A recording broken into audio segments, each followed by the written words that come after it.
What's up, you beautiful people? Especially you, Joshua. I'm looking at you. Let's get started in the stories, and I'll see you in a bit. Stuck on top the Eiffel Tower? Go ahead, take the stairs. A decade or so ago, we were in Paris in January. As one does, we decided to go to the Eiffel Tower. It was super cold, and we got there late, so it was getting dark and colder by the minute. While at the second level, with the wind getting stronger and the rain starting, it became apparent that the main elevators got stuck, or broken. I talked to one of the employees in my broken French, and he told me as much. He was very polite and apologetic about the situation, but I was not particularly worried. The tower is old, and these things happen. Who was not polite or understanding was the teacher of an American high school group that was stuck up there with us. After yelling at the above-mentioned employee, and then yelling some more, the employee executed a bit of malicious compliance. He informed the teacher that they can walk down the stairs in the cold, the rain, the wind, and the dark. Probably a very uncomfortable and precarious walk. A few moments later, after the teacher and his group took the stairs, the polite employee asked us if we wanted to take the staff-only elevator down. 7 items or less? Okay. This isn't my story. I was actually kind of collateral damage in it, but it was too good not to post. On Thursday, my dad was holding his annual 4th of July cookout when disaster struck. He was low on cinnamon.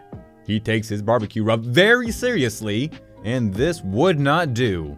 He needed to prep the food. My mom needed to watch my little sister, and my older brother was in the middle of an overly competitive frisbee game. I didn't have anything to do but mill around waiting for my girlfriend and her family to get there in an hour. So I was the one drafted for that most horrible of tasks, going to the grocery store on a holiday. I dodged the armies of dads doing last-second shopping for cookout essentials, grab the cinnamon, and head to the express counter. Every other line is packed with dads loaded with hundreds of items to a cart. And there's only one 7 items or less express checkout open. There's only 2 people in front of me, a dad type and a grandma type. This is where drama erupts, as old lady notices that dad type has shock, horror, 8 items. Old lady, you don't belong in this line. You have too many items. Dad type, sorry, I'm in a rush and 3 of these are doubles. Old lady, 8 is more than 7. Those are the rules. Go to the regular line. Dad type, I'm not gonna spend 30 minutes online over 1 item. This will only take... Old lady, I don't care. You think rules don't apply to you? Get out of this line. Dad type, look, I would have been done by now if you... Old lady, get out or I'm calling the manager. Dad type sighs and takes a bottle off the conveyor belt. Old lady smirks a satisfied smirk. The dad type has his groceries scanned and pays. That's where the MC kicks in. Dad type picks up bottle of soda. Oh, I'd also like to pay for this. Cashier starts a new transaction, rings him up for his single item, and he pays and leaves. He only wound up delaying old lady and me by less than a minute, but the look on her face when she realized what he was doing was priceless. Want me to move the line faster? Okay. This was from a few years ago when I used to work at Starbucks. It was a downtown location and during peak hours. The lineups can be quite big. One day, we had this old man come in. We could hear him complaining the entire 12 minutes he stood on the line about how long the line was. Why there are so many exotic, that was not the word he used, people in this damn city. Why can't people let an old man get ahead of the line? Kids these days have no manners, and so on. Finally, he gets to me. Today, it's me and my manager manning the registers. He's the best boss I've ever had, and you're about to see why. Old man, OM. Finally! Why the hell are you taking so long to serve customers? You should move quicker. It's a morning rush.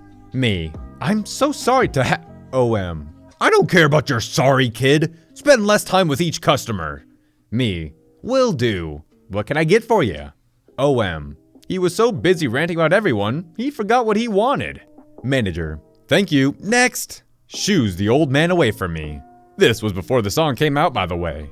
OM, "What are you doing?" Manager, "It's rush hour. We can't spend this much time with each customer. I can help you here." Old man was enraged. He stormed out of the store. When he slammed the door against the glass, I thought it was gonna break. "It's blinking. Shut it off." When I was in the military, I used to work with a server room for the whole island of Hawaii. This was an intranet system, so it was contained as it had valuable information on it, as anything with the military. The system also supplied service for several off-site areas as well, which I'm not going to list out for security reasons. There were several backups for this system, so I can say that no one but our unit was affected by this incident, because if there's one thing the military is good at, it's redundancy. Now, we had just gotten a new staff sergeant to the unit, and he came from a wiring background, so very little to no experience with actual servers. To show off how big his balls were, or something, he came into the area where my coworker and I were going through some rather regular tests, looking over the system as we had just had a switchover for the night shift of the 24-hour shift. You could smell the cheap fast food curry in the background from the Asian restaurant that was nearby, affectionately named Cat Dog. This was for its menu in the front with a weird cartoonish bowl of noodles with a cat and dog staring at it lovingly. Not because of the menu. He smelled the cheap food, told us to keep it away from the computers, which they only had a chance to mess up the keyboards and monitors since the towers were somewhere else, but we complied. He then started to state various ways we should improve things. Then, a blinking light caught his eye. Now, anyone with any basic knowledge of any technology should know this simple fact. Some lights stay solid, but some lights blink to give you information that the piece of equipment is working. That light is blinking. Turn it off and bring it back up," he bellowed. Coworker, "Sir, I don't care what it is. That light should be solid." Coworker, "Actually, I'm giving you a direct order. Turn that off." Both me and the coworker look at each other, and knowing that he's a little shunt, we smile at each other and do as he asks. Now, if you've ever seen a movie where two switches need to be flipped simultaneously, then you know anything that requires two people usually shouldn't ever be turned off. Ever. So we flipped our sides of the machine, which was basically an emergency shutoff of the whole server room. When every single one of the servers shut down, there was a silence between all of us.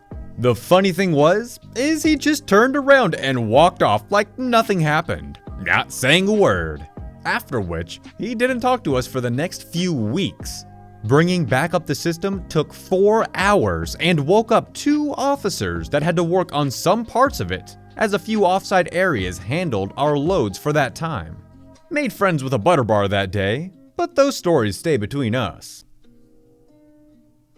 I'm taking my break now. I worked for a gas station with a small booth, as opposed to a convenience store. And there wasn't really room in there for 2 people, so the majority of our shifts were being worked by a single employee. As such, we didn't take lunches or breaks that would keep us from the register for a set amount of time. Instead, we would take a few minutes here and there between customers and cleaning duties. It was usually a chill job, with a lot of downtime, so it was no big deal. I was surrounded by cigarettes and cigarillos all day, so I eventually picked up a habit. When I would smoke at work, I'd leave the booth, walk to a safe distance from the pumps and vapor tanks, but still have full view of the lot, the locked booth, and anyone approaching either. This spot was generally by the air machine, well lit, met criteria. Other employees would smoke there, like the former store manager. Then I'd light up, and if during that time someone came to the booth, I'd wedge the cigarillo into a crack on the sidewalk and run back to the booth to help the customer. They, the customer, literally never cared, because I usually beat them there. I was super friendly even in the middle of the night, and they could see I was there and ready to help them. The one complaint I ever did get was when I put the "Be Right Back" sign and used the employee restroom. Then I returned to my smoke. No problem. So for the malicious compliance. After some management changes, an official memo went out stating employees may only smoke during breaks. You know, the breaks we don't really take due to lack of shift coverage. Well, here's where I got malicious. Apparently, the way I had been taking my smoke breaks, where customers still got helped and no safety rules were violated, wasn't working out. Smokes were for breaks only. So, the minute I qualified for a break in my shift, I put up the "Be right back" sign that we really only use for restroom breaks, walked to the furthest point I can be from the booth while still being on site to a place where I can see it. But customers cannot see me. Still a safe distance from the pumps and tank, and take exactly 10 minutes. Mind, this is during a week of mostly midday shifts, and my break would fall right at the end of other businesses' lunches, our busiest time. The line would back up to the pumps themselves, and I'd just be sitting out of sight with a timer and a smoke, smiling. By the next week, a different memo went out basically rescinding the first one, and I was able to go back to my system. Alright guys, I hope you enjoyed the stories. And like usual, if you enjoyed it and you're new around here, consider subscribing. And if you really liked it, maybe give it a thumbs up and a share. Anyways, I'll see you next time. Peace out.